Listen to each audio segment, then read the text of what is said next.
This video is brought to you by g2a.com. So I usually don't make these type of videos unless it's like a really big patch, and I mean 1.8.2 it's not that big, and that's something that most of us already been aware of, and I didn't think that much would change with 1.8.2 since they're mainly working on Division 2 right now. I didn't think they would like touch anything, but actually we got some pretty good news in 1.8.2. That's an annoying thing to say, 1.8.2, dude. But yeah, so let's go to it, right? So Predator's mark is getting a change. Sadly, I don't have Pred here to show you on this character, but yeah, the 6-piece is getting changed, so Immunizer will work, right? So basically the only change to it is that the Predator marks ignore the status effects immunity of NPCs, right? Which means the set is still gonna work in PvE as far as I understand, but when it comes to PvP, stuff like Immunizer, Adrenaline, like the talent here, should work. And just the medkit in general should work as well. So if you pop a medkit without Adrenaline, you should cleanse it, right? That's at least how I understand, right? Because it's just gonna act like a normal bleed. Before, Pred was that super bleed that didn't care about anything. It doesn't matter if you medkit, it doesn't matter if you have Adrenaline. Even using an energy bar, you would cleanse it with energy bar, but the duration of the time you have energy bar up, when you should be immune, you would still get bleeded, right? So that's gonna change now. So actually popping an energy bar now is actually gonna be pretty good, right?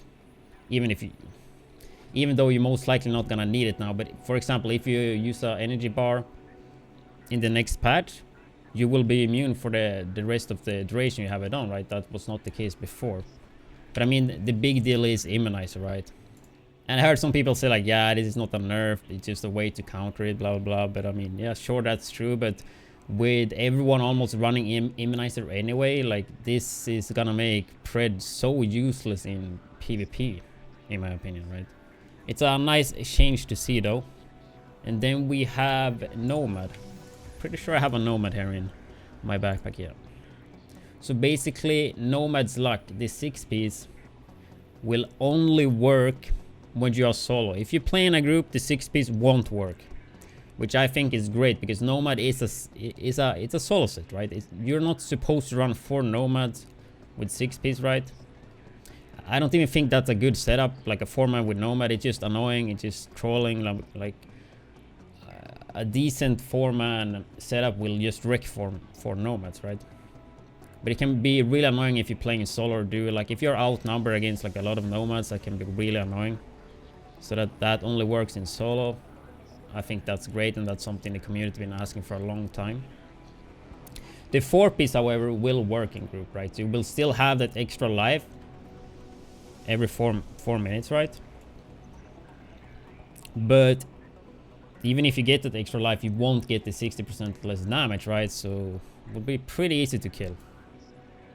And yeah, that are the balance changes to the gear sets, right? They are not touching anything else. Striker is gonna be the same. Even before the nerfs in Nomad and Pred, like Striker was definitely the best set. Nomad and Pred is easier to play though. I'm not saying Striker is hard to play. I don't think it's hard to play, but Nomad and Pred is easier than that though, right? But I'm pretty happy with it, but I think Striker could have gotten a nerf as well. Like I'm just thinking take away the heal, but I know a lot of people would cry like crazy then, especially if you're doing PvE. So I think it's gonna change up the meta a bit. Like it's gonna make the meta more fun for me at least. I'm very happy with the changes, right? Then we have a really big change for console, and it's about aim assist. I don't play console myself. I don't really watch console gameplay, but I do have a lot of my viewers that do play on console, and I get to hear it a lot of times about the pop shot, right? And even on PC, there's actually people playing with a controller or just abusing with a controller and mouse, blah, blah, blah. But they're actually putting a 1-second delay on the aim assist. So basically what that means is if you aim, you will get aim assist, right? and then you have to wait 1 second, and then you can aim again, and then you will still have aim assist, just like normal, right? But if you are playing shotgun and you're doing like this, pop shotting, you will get aim assist all the time, right? But that's not gonna work. It's gonna be 1 second cooldown, so if you try to do that, only the first time will have aim assist. The second, all the other times are not gonna have it unless it goes like 1 second, right? So that's gonna eliminate a lot of pop shots. I think CRONUS max users are gonna get fucked a bit. I'm not really too into that, but yeah, I think that's a great change. Doesn't change anything on PC really. It's just nerfing pop shot abuse, right? Which I think a lot of people are gonna be really happy with. They did a change to Reclaimer as well, the 6-piece. So Reclaimer support station will now self-destruct when the set is unequipped. So you can't cheese it, equipping like 6-piece Reclaimer, pop down the station, swap to another set, and then just kill NPCs and continuously have the station up. Because it would still have the same effect from the Reclaimer, right? But that is fixed now. So yeah, another change they did as well is that the support station, if you have multiple stations out, which can happen sometimes, even though most of the time you will pop it instantly, but if you have a healer, sometimes somebody will still have their station up. So you have 2 stations up, and now the station with the most healing rate, heals per second, right, will actually overwrite the other one. Before it would be RNG basically.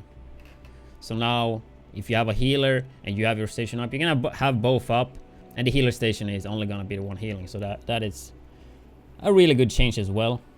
They increased Phoenix credits cap from 5,000 to 8,000.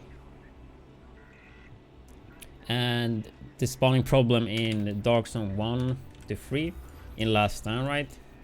The most shitty ass Last Stand map that there is. They fixed the spawning, which was a problem there, right?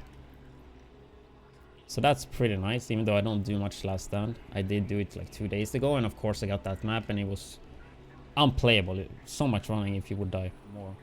So to trying to get more people back, as most of you guys know, next week is E3. They're gonna reveal some information about Division 2. There's gonna be people interested in Division 2, and they gonna release shields as well, right? So basically I think that's accommodations in Division 1, and you will get rewarded for that in Division 2. So they are trying to get some people back to the game, and by doing that they will give everyone that have the game a cash called Reactivation cash, which is focusing on players that haven't played the game in a long time, right? And the cash will give you 3 full 4-piece 256 non-classified gear sets, Striker, Defense, and Firecrest, and cash of high-end gear so you can fill all slots, cash of 5 random weapon attachments and mods, cash with random weapons, and you will get a currency cash which includes 3 cipher keys, 2,000 Phoenix credits, and 500 division techs. So, and yeah, the cash will be granted to everyone, right?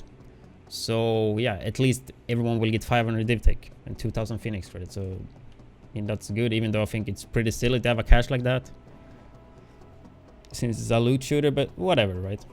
Yeah, they're also releasing an encrypted cache for the premium shop. Not that too many cares probably, but while they're doing that, the encrypted cache 1 to 3 will be sold in the premium vendor. So you can actually, if you want to have like an emote, for example, I want to have like looking for a group and the selfie one, you can actually buy them directly in the premium shop. So that's pretty good. And like the vanity items in the new cache, it's gonna be Recon Patrol, Sentry Calls, Commando, Path of Nomad, and Silver Bunker will be the bonus set. Not that I think too many of you guys care about that.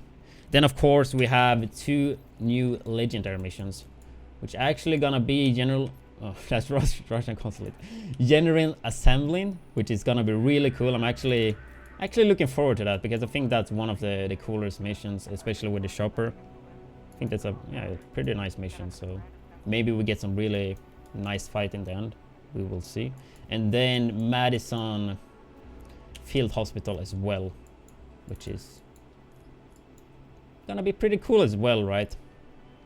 And this update will be released on June 14 for all platforms, which I think that's it for this patch. I will put the patch notes in the description if you want to look through them yourself.